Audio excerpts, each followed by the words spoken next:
Ini juga, nah ini yang gue pengen tahu, ini beliau ini juga ketua suku. Kepala suku. Kepala suku. Suku Muyu. Kepala suku Muyu. Muyu. Oke, kepala suku Muyu.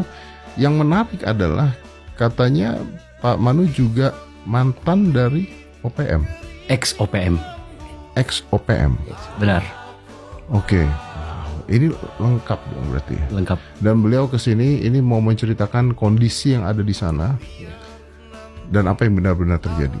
Ya, benar. Dan tadi gue di bawah udah mulai cerita dikit dan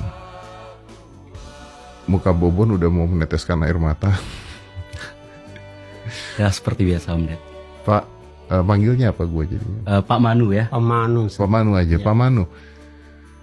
Ada dua hal yang kita harus bahas di sini. Satu tadi keterlibatan dengan OPM itu seperti apa di sana, tapi yang paling penting adalah keadaan di sana sebenarnya seperti apa, Pak Manu? Situasi di Kampung Kombut bagaimana Pak Manu? Situasi di Kampung Kombut selama dana keluar ke Papua dengan dana Otsus, ya. dana itu tidak sentuh sampai di kalangan masyarakat. Dana itu nggak tersentuh. Dana gitu, tidak tersentuh sampai turun masyarakat. Masyarakat Papua derita. Saya atas nama masyarakat dari Sorong sampai Merauke, saya bulatkan itu semua. Dan masyarakat pembangunan tidak sentuh dan uang juga tidak sentuh kepada mereka. Ini yang bicara ini kepala suku ya, ketua suku saya ya. suku Muyu. Iya, Anda suku Muyu. Uang tersebut tidak sampai ke masyarakat. Ke masyarakat. Oke, kalau uang tersebut tidak sampai ke masyarakat, berarti kan definisi uang tidak sampai kan uangnya ada dong, Bon? Uangnya ada. Dan memang ada. Karena memang pemerintah kan juga open data nih. Iya. Bahwa dana Otsus buat Papua sekian. Kalau nggak salah sih saya pernah dapat laporan, kalau satu kabupaten atau kota di Papua itu kurang lebih bisa 1 triliun sampai 1,5 triliun. Dari pemerintah ya? Dari pemerintah.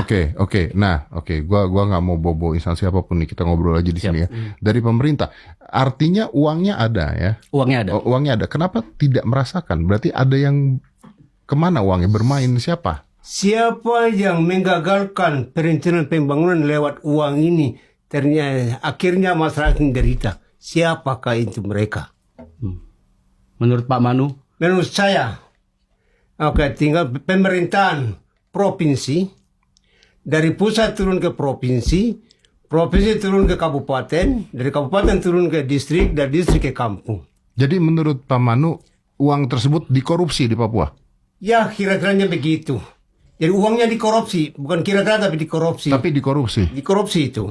Jadi masyarakat tidak merasakan uang bantuan pemerintah? Itu, ya. Ini sebenarnya kalau ngomong gini, selesai podcast kita.